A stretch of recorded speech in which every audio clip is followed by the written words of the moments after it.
We are live. Welcome back to the Boy Time channel. Today we have retrospective record recap number 5. Yep. It's been a long road. This has been a long road. This is an interesting one too, because there's like some weirdo stuff in here. So this one might be shorter than the last few, or they might be longer. I don't know. Depends on how in depth we go about, like, we have Corey Feldman and Peppa Pig and all sorts of stuff in here. So, but yeah, if you haven't watched the series before, we basically just go over our updated thoughts and feelings if they've changed at all. Because first reactions can be very deceiving. Yes. So, I think before we started doing this, I would be like, oh, I didn't mean to say that. I want to update thoughts about that. So we kind of made this series. New this time, I have like actual scores for these things. So I'll have the links to the list in the description if you want to look at those. But I will be giving a score to all these. So very nice. In addition to Jerry's playlists, because he does playlists. I do playlists. Instead of reading. Yeah, if you want to see, those will also be in the description. I have 2 playlists, the winning and the losing. So we're on winning 3, losing 3 now. It's not confusing at all. But you'll be able to see all of the songs that I thought were the highlights and the lowlights. I got to give a little bit of a warning, though. There weren't a lot of lowlights. I suppose that's good. It is good. It's just most of Corey Feldman, most of Sematary, 1 Kate Bush song, and 3 Blur songs. But if you want to see what songs those are and you want to flame me in the comments, then you can go in the description and you can see. They're on Spotify. Yeah. So there you go. Do you have Apple Music? I don't care. Too bad. Yeah, we can get started. Yeah. Our first one was Nick Drake's Pink Moon. Yeah. I don't know who wants to go first. Yeah, that was March 11th. It's been a very long time. Yes, I think this was my pick from our wheel. Yes. I feel like this is a mix of viewer requests and our requests. So this was from my wheel. I think I listened to like 2 songs before our reaction and then stopped and I'm like, all right, let's do this on video. That was a good decision, I think. I think so. Yeah. Yeah. I think this has grown on me since our reaction. What? It's regularly in rotation. I think all the songs have a like incredibly like replayability to them, but they're just nice. Yes. Fantastic. There's not a whole lot to say because it is just guitar and vocals done very well. Because like you, this one has also been in my regular rotation. But yeah, this is like, I'm pretty sure if you go to that video, like maybe after the first or second song, I'm like, yeah, this is my shit. Like this is what I listen to. I love like James Taylor and like Neil Young. And so like just a guy and a guitar is like my favorite thing, especially in this era. So I love this thing. I've been trying to find the vinyl for it and I have been unlucky. Yeah, I haven't seen it anywhere. Any of his records I haven't seen. So very unfortunate. Yeah, we might have to check out the other ones eventually. I think there's 2 other ones that are main records from him that are also rated about the same. Okay. Everywhere I've seen. But I think this is the one that got him popular. But yeah, I think this is a fantastic record. The only song I don't really return too much is Harvest Breed, but that's also like a 1.5-minute interlude, so it's not the biggest deal. But on the other hand, Horn, a 1:21 interlude is flawless. So that might be one of my favorite songs on the record. Yeah, for sure. I think for favorite songs, I gotta take Place to Be, Horn, Things Behind the Sun, and From the Morning. I think were all the standouts for me.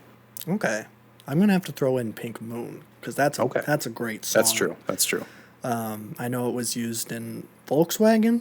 That was the commercial. And that's what put them on the map. But gee dang it if it ain't just such a good song. It's strange that that's how that happened too, because I looked at that commercial online and the comment section is just filled with people saying like, "This is how I found Nick Drake." I'm like, wow, that's actually really effective. I thought it was like a little bit of like a overstatement saying that like he blew up off of a Volkswagen commercial, but no, he really did. Yeah, and I'm glad he did, because we Yeah. probably wouldn't have heard this without No. it. So, No. thank you, Volkswagen. Thank you. Just Yeah. not for the Nazi trucks or whatever. Yeah, that was a little weird, but like, It's I fine. feel like in their graphics department in the past 40 years they've been innovating Okay. quite well. So Okay. I got respect for Volkswagen. Good. Yeah, I think that's all I have to say about this. I gave this a 93. Wow, very high. Very high rating. Love Okay. it. Replayability is insane. Yes.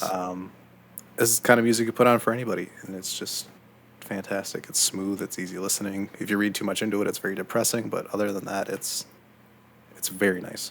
Yes, it's my my favorite combination is stuff that sounds nice to listen to, and then it's depressing when you look into it. Exactly. That's the sweet spot. Yes, because I don't want to feel. It's like that's the difference between this and like pure comedy, where pure comedy sounds depressing and horrible and Right. sad, but this one, it's kind of nice.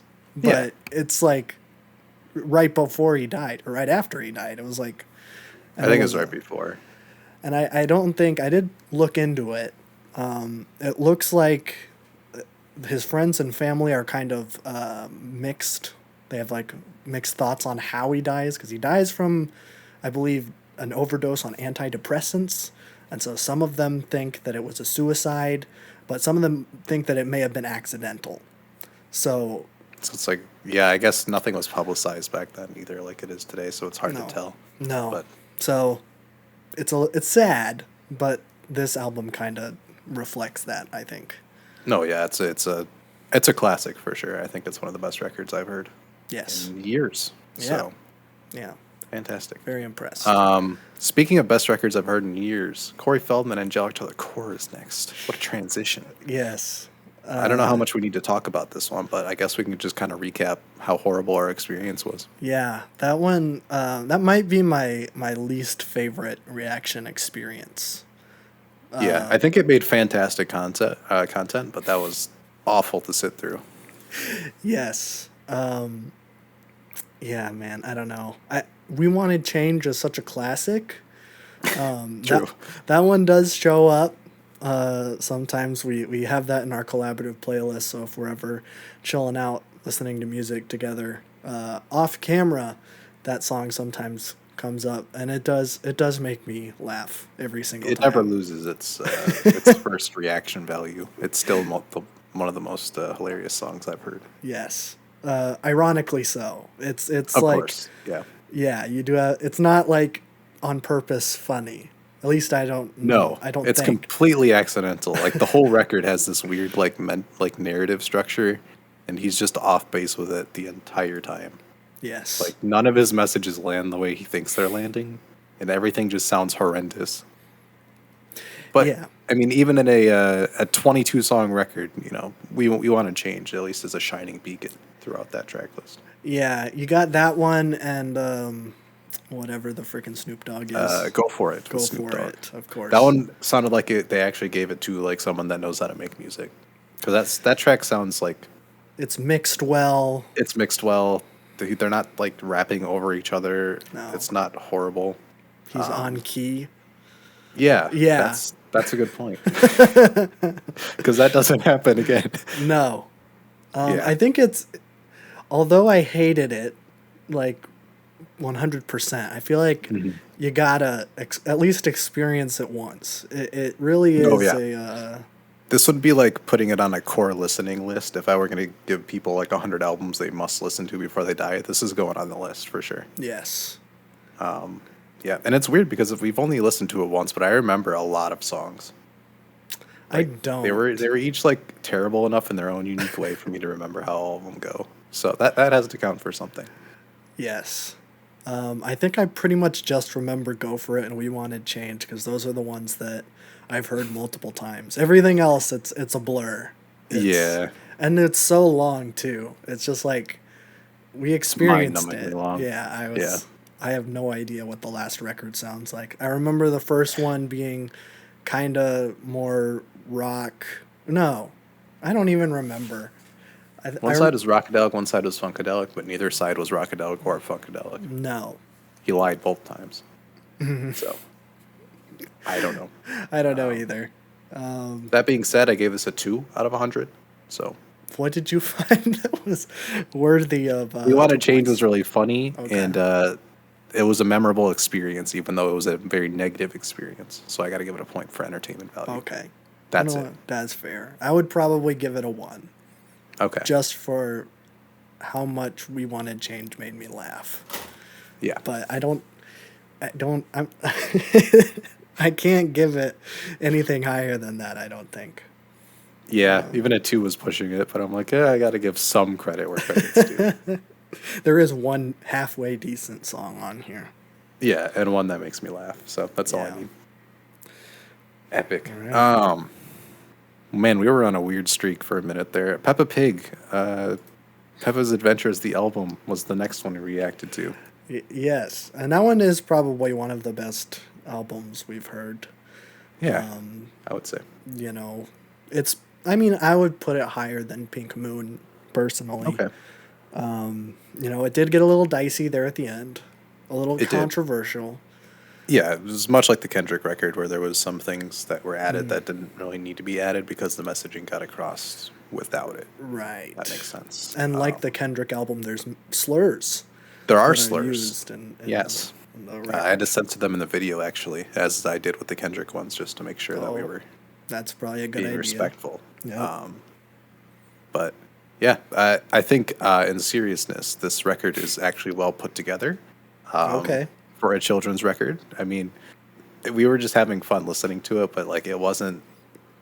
Sometimes you turn on like the Nick Jr. channel and you're like, this is like mind-numbingly like stupid.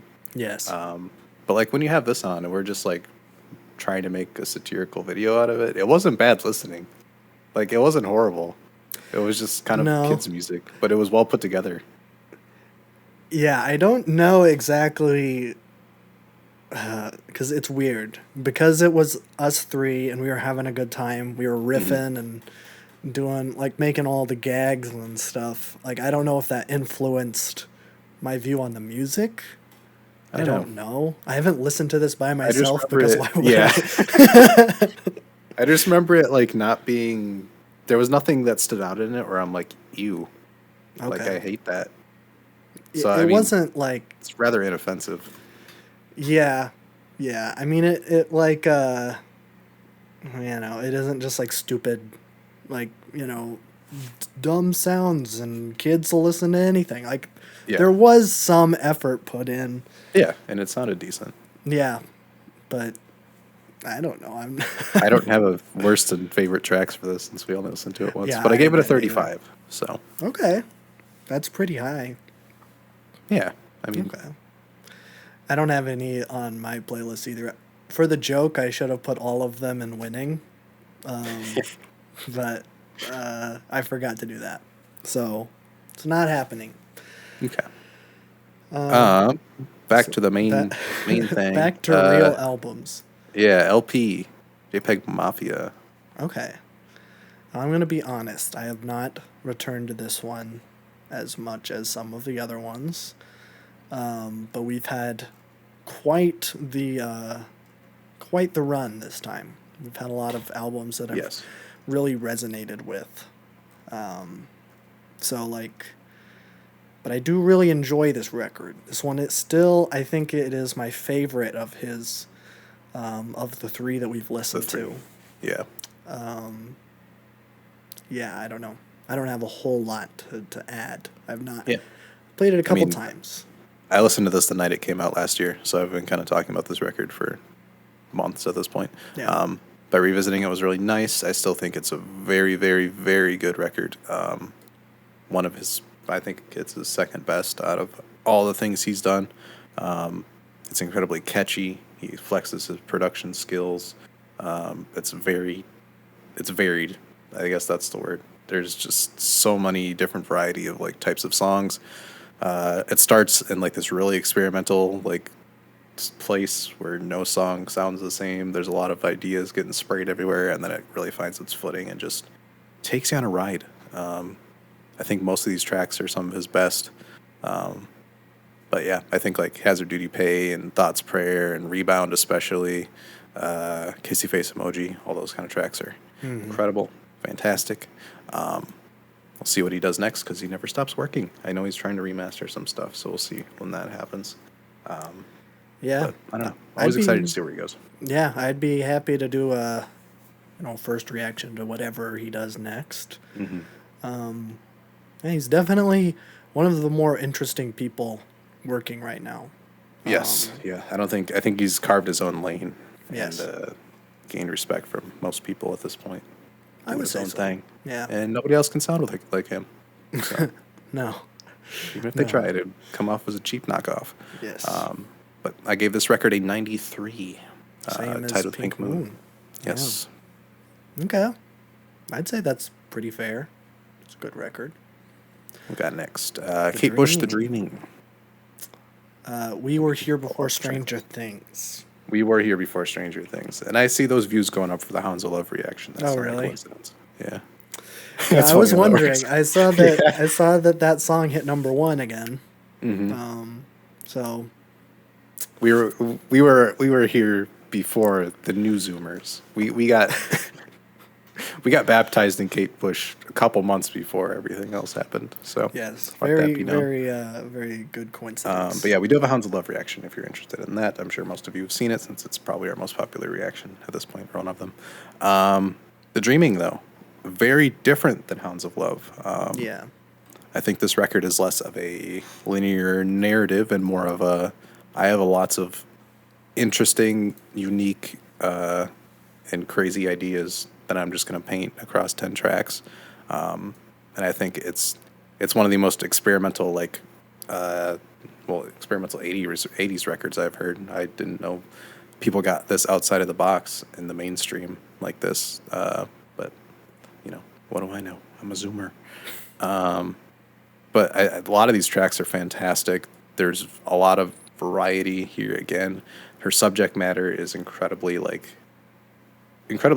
Not a lot of people approach songwriting the way she does, especially with like anti-Vietnam tracks on here, anti-colonization of places like Australia, the Aborigines and everything. And then the record just ends with all these killer ballads that are all amazing. I think her voice is better on this record than it is on Hounds of Love. I really like how she handles the ballads on this one. I love this one. I don't replay it as much as Hounds of Love, but there's still a big respect I have for this record. Yeah. I mean, I don't seriously dislike this thing, but if I'm going to listen to Kate Bush, it's going to be Hounds of Love. Mainly because I'm a sucker for those background vocals, the yay-yay-yos and all those funny... Such a fun record. It's so much fun. I love that stuff. There's less of that here, which is fine, but this one is less my cup of tea than Hounds of Love. I only have 3 songs in winning and 1 song in losing, so most of the album I felt pretty just meh. Either way it could go. But I still have massive respect for Kate Bush. She was definitely doing some weirdo stuff when no one else was. Or True. At least as a woman no one as well in the 80s. Yes. I think that's huge. Yeah. No, I love this thing. I think for favorite tracks, I think There Goes the Tenor is fantastic. It's fun. Suspended in Gaffa's amazing. Night of the Swallow is killer. I would also put Houdini in there as well. I think these are all fantastic. I would say essential 80s listening. I do think Hounds of Love is a good starting point for her, though, because this is definitely more out there than most things, I would say. And not as cohesive either, even though there are a lot of through lines. It's less linear. It's more kind of sprayed everywhere. But I believe we do have Ariel on our wheel, so there might be more Kate Bush coming eventually. Whichever one is the sound wave. Yeah, Ariel. Ariel. So that could come up eventually, soon. See? Or not soon. I don't know. The wheel has a mind of its own. The wheel giveth and the wheel taketh away. Yes. But I gave this record a 90. Very good. Don't think it's as good as Hounds of Love, but I think the blueprint was there for her to just really come out with the classic that is Hounds of Love following this. So, very good. All right.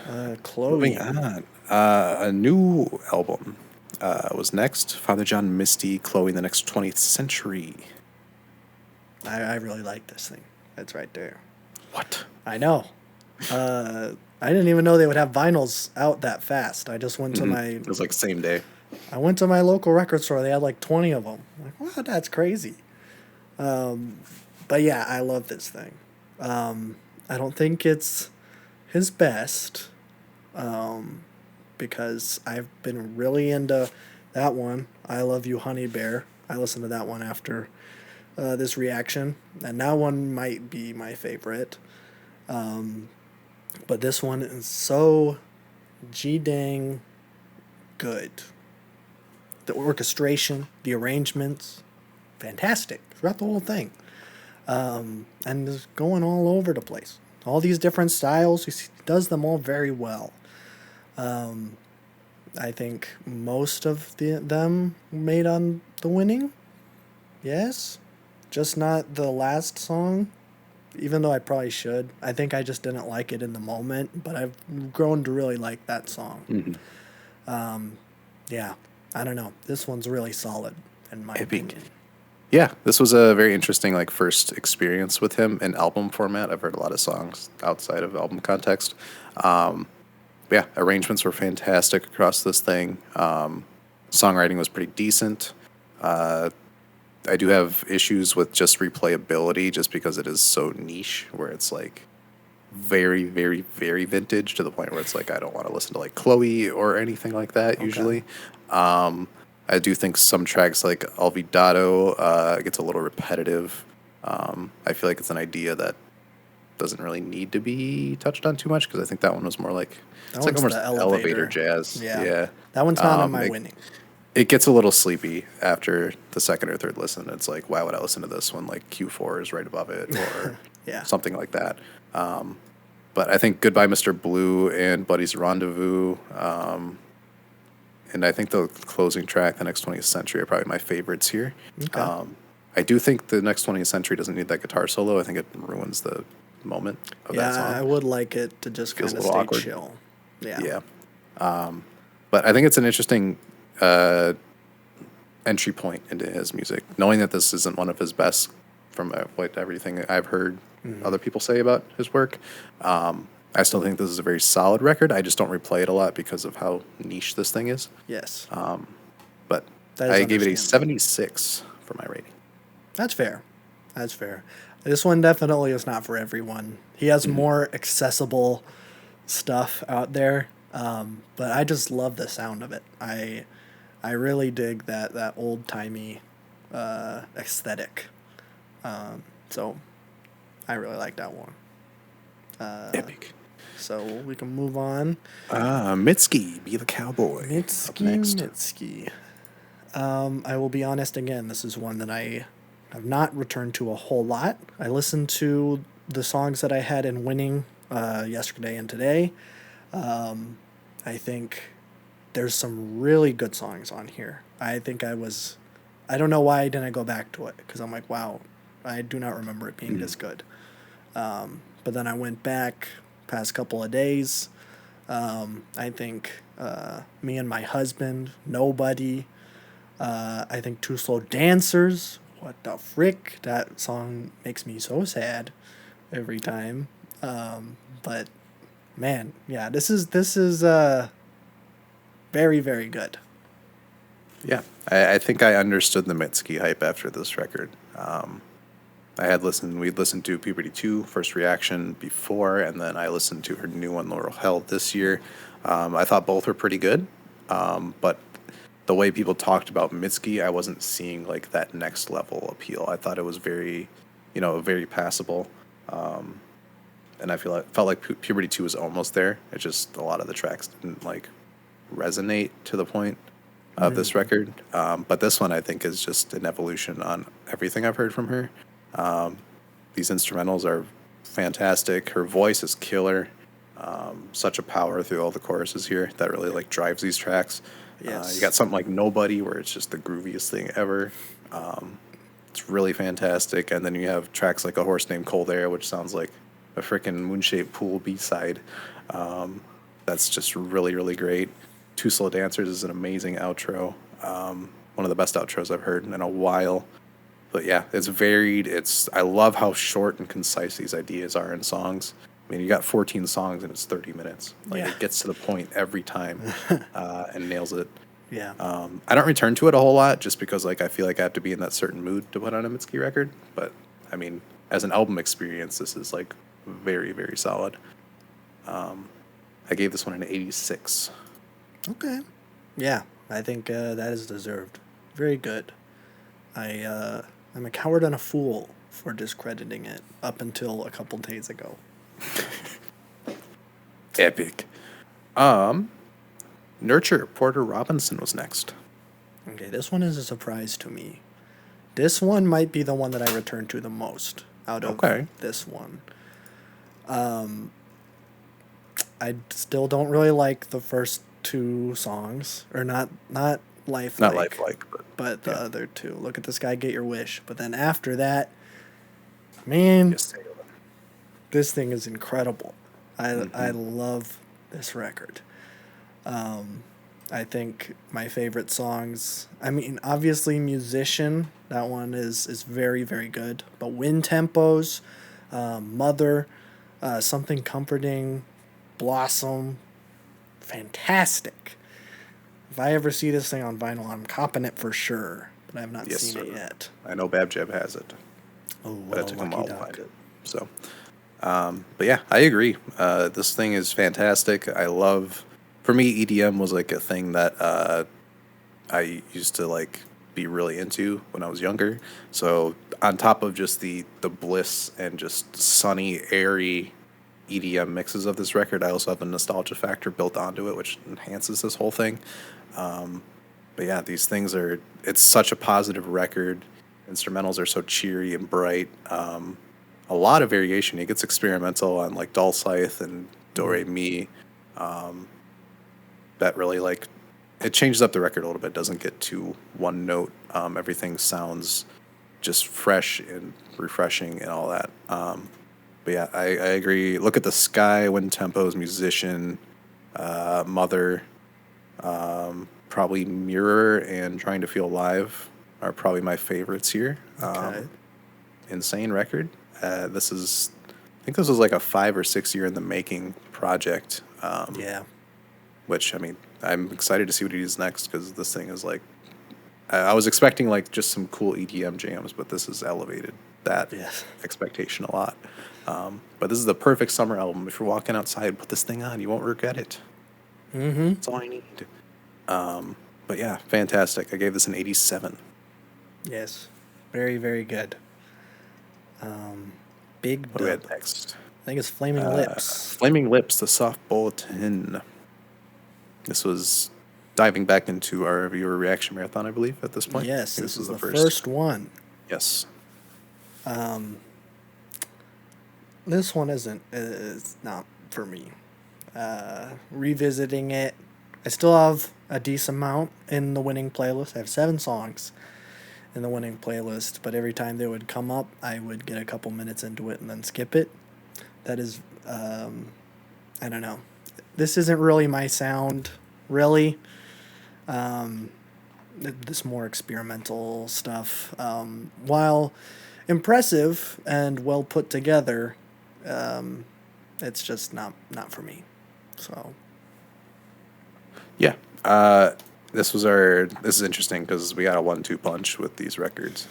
yeah, I get these and this one and Blur kind of bleed together Yeah, a little they bit. kind of group together because they're the same basic genre, same year they Same came year.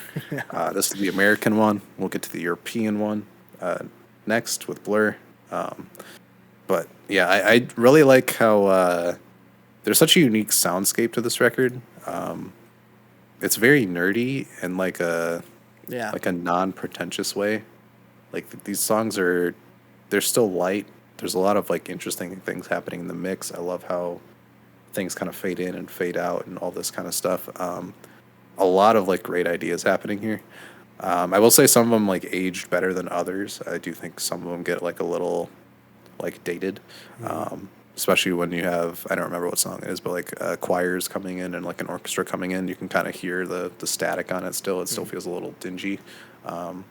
But I think the majority of this record is like a really interesting experience. I don't go back to it a whole lot, but I think like Feeling Yourself Disintegrate is like by far the best song on here. I think that song is perfect.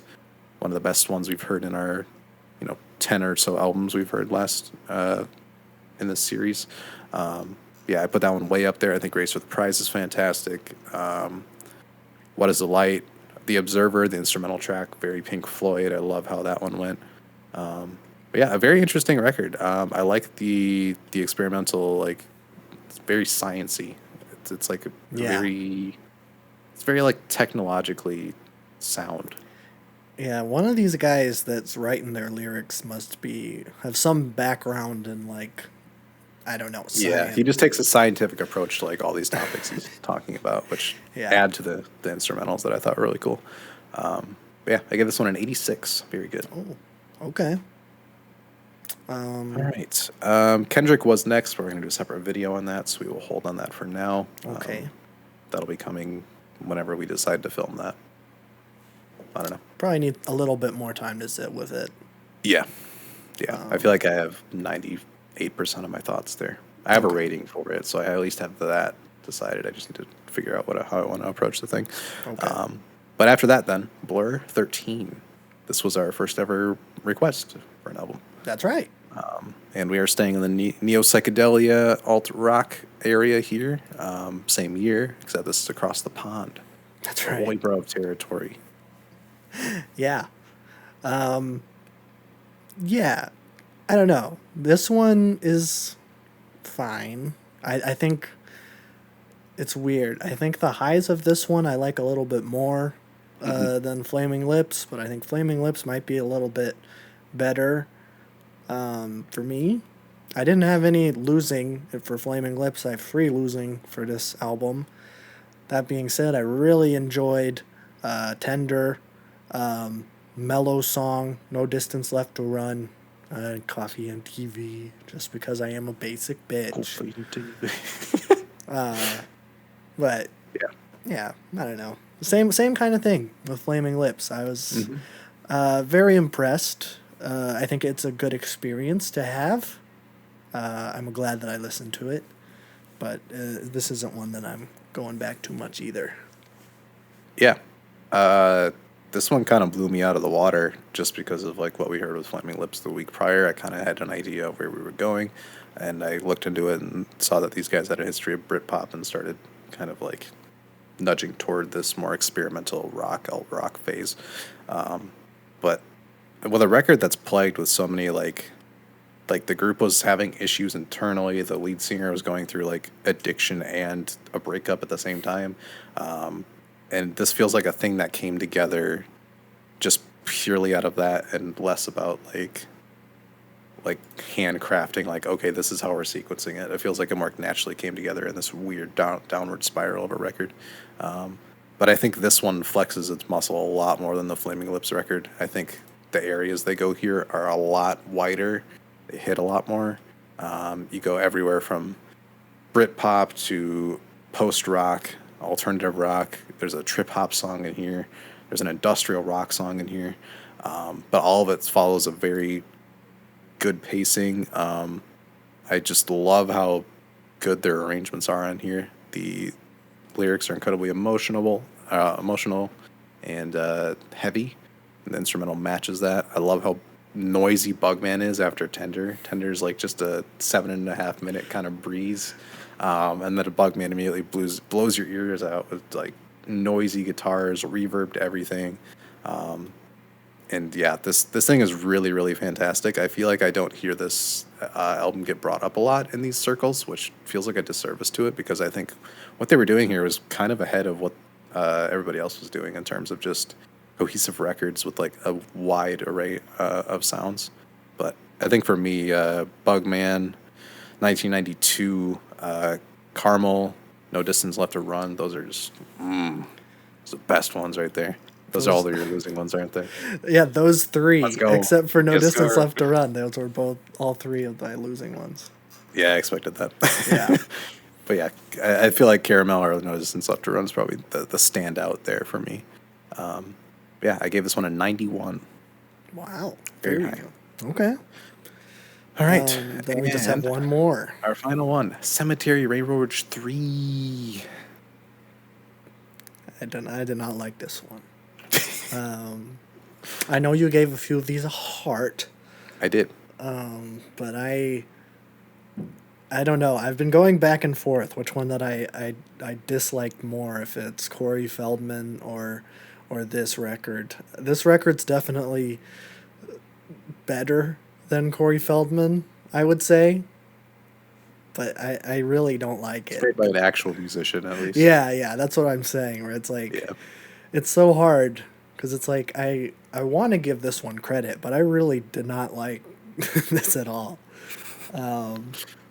So I'm pretty sure that person was setting out to torture me. That was their comment. Yeah, that seemed like what they were getting at.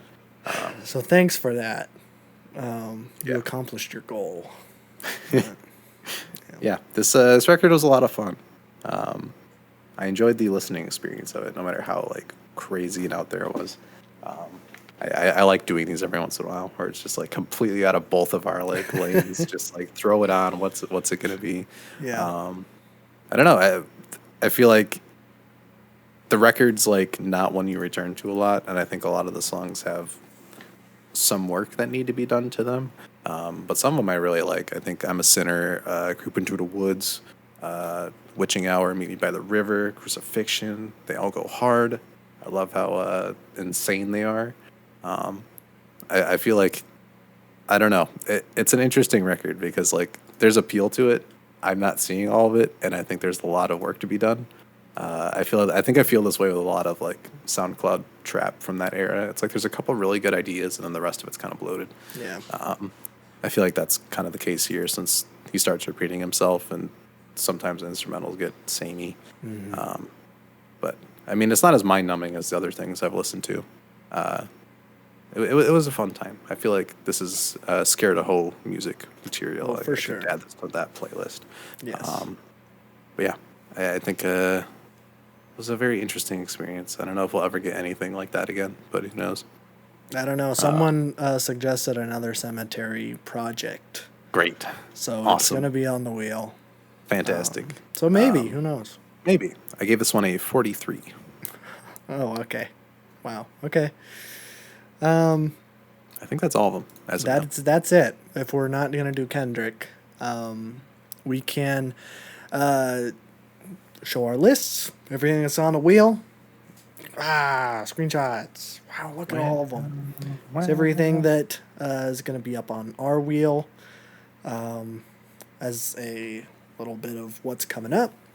I think around the release date of this video, our Post Malone 12 Karat Toothache, the reaction to that's going to be coming up soon, or it's already out.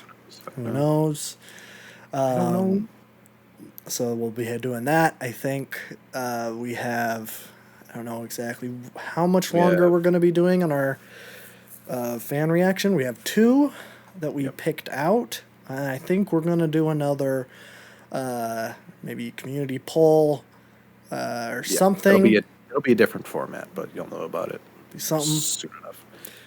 Give it a couple weeks. But yeah, we'll try that format. We'll see how many people participate, and we'll see how that works, because I know there's other channels that do it, and those are a lot of fun to watch. So I think it could be fun to indulge in that side of music reaction area. But yeah, Post Malone's coming soon.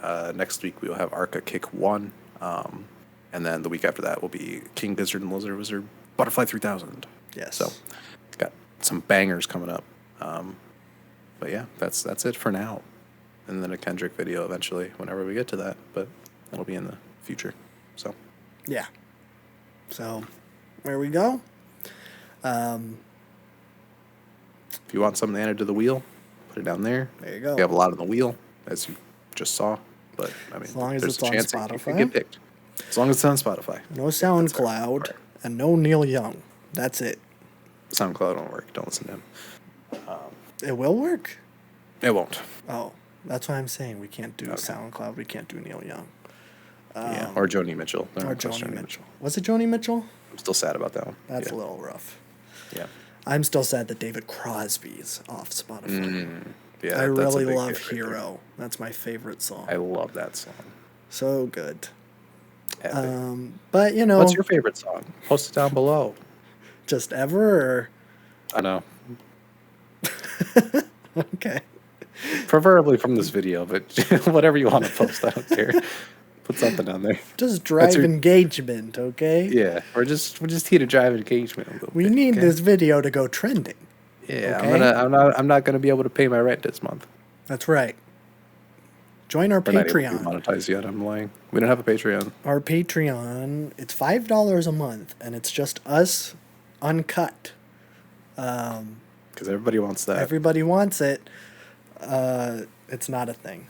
It's not a thing. Not yet. I don't really want to either, because I don't know why. I feel like that's we already edit the best part of our reactions. I feel like people don't want to watch us just sit there. We do just sit there and listen to the music. I know we'd get some comments that are like, you guys are talking over the music. It's like, we're cutting out the 2.5 minutes where we're just sitting there. Yeah, trust me. We don't teleport through the video. We edit these things usually. Yeah. But, yeah. Well, if you can't get enough of us, got a podcast on, it's one of our linked channels. It's also in the description of every one of our videos. We're on YouTube, also on all the streaming services. Got a Twitter, Boytime YT. We've been getting some of you guys coming over there. It's always fun. I tweet some funny things. I also announce when new podcasts come out. I should be doing that for videos also, but I often forget. Or we release podcasts and videos on the same day, and I don't want to spam everyone's feed. So, whoops. That's it. That's it for plugs. Watch our YouTube playlist. It's pretty fun. We have a secret playlist where we put all of our favorite songs. You're gonna have to guess the URL though. It's private. Yeah, it's not public. It's unlisted, so you will have to guess it. Though. It does exist. I will give you a hint. The first letter in the little extension after youtube.com is Q. That is a capital Q. You guys are going to have to guess it from there. So, good luck. Let us know if you find it. We'll give you $2. We sure will. Cash App. Cash App. Not sponsored. Nope. I think we've dragged this up enough, I think. Okay. We always do this usually. So,